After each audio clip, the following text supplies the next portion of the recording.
But ultimately, the way that you bridge the gap is by, similar to what Stefan was saying, you have to live and breathe the industry that you want to be in, and you've got to find ways, because we don't have...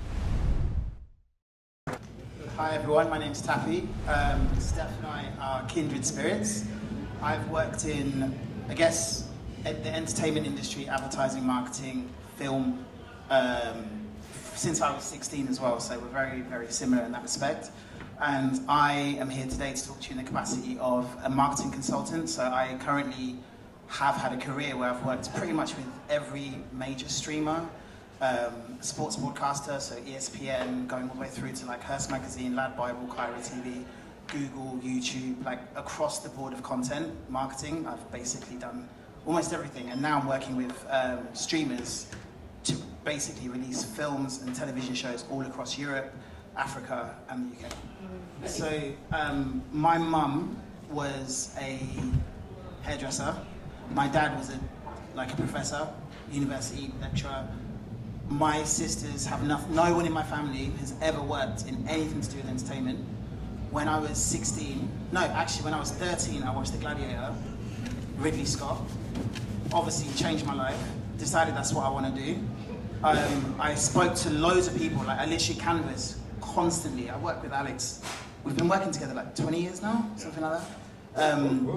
And essentially every day I talk to hundreds of people about every single idea that I have. And when I was 13, I learned to do that from my dad, and ultimately it came to the decision that I want to work in film. How do I get into it? I don't know a single person. My older sister told me, okay, what do you want to ultimately do? At the time, I wanted to be Bob Iger. So she said, okay, what you need to do is print off Bob Iger's CV, put it on your wall. I took off Ryan Giggs off my wall. I know we're not allowed to like him anymore. I put Bob Iger on my wall, and I knew literally his CV back to front. By the time I was 16, I looked at the universities. I was like, okay, this is what I'm going to do. This is what I'm going to study. My A-levels, I did English, learned how to write, all of that. Marketing, communications. I noticed that Ridley Scott worked at Saatchi & Saatchi, one of the biggest advertising companies in the world. So what did I do? I got a job as a graduate at Saatchi & Saatchi. How did I get a job at Saatchi & Saatchi? My sister's best friend's husband was working for a media agency which is part of WPP, which I learned from my research, because I knew what I wanted to do, is own Saatchi & Saatchi. So I said to him, hey, can you get me on the grad scheme? They have all these retention schemes. Yeah, okay, all you have to do is finish university and you're in. They don't even care what you've studied, they just want young people in. Naturally, to quote Jack, I walk in, I'm the only black guy there. I counted eventually, there was like 5 from the time that I started until the time I left that company, but my foot was in the door.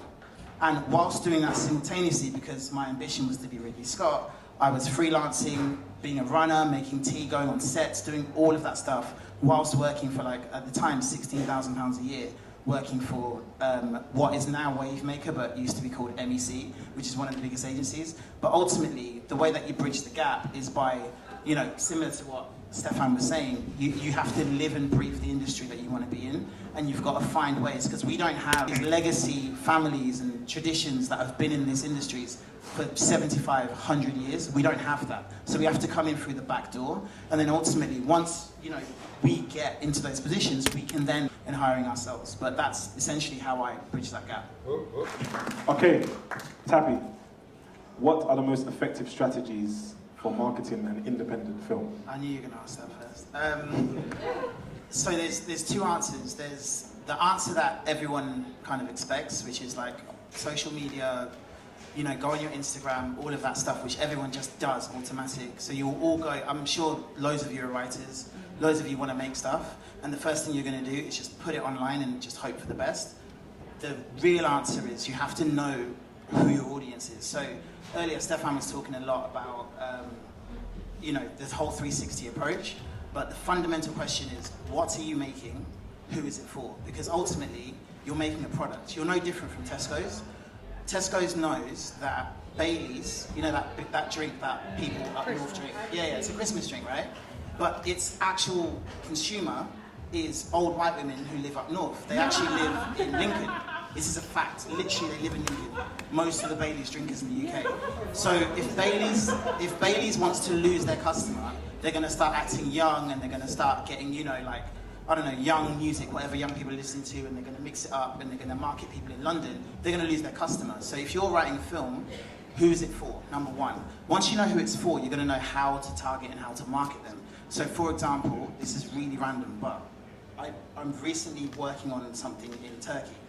And this TV series in Turkey, because it's launched in 18 countries, but Turkey's unique because unlike the UK, traditional media is still a big thing over there. So we have to put 60% of the budget to out of home because most people see advertising out of home in Turkey. In the UK, 50% of the budget will be on digital. Then when it's on digital, okay, what's the audience? Is it young people? Is it old people? If it's millennials, Facebook and Instagram. If it's young people, TikTok and Snapchat. You have to think about your audience first. So yeah, once you know your audience, you'll know what festivals to put it at, you'll know what press to put it at, you know exactly what you're doing. But if you just put it on YouTube or Instagram, you're just wasting money, basically. Amazing, thank you. Make some noise, guys!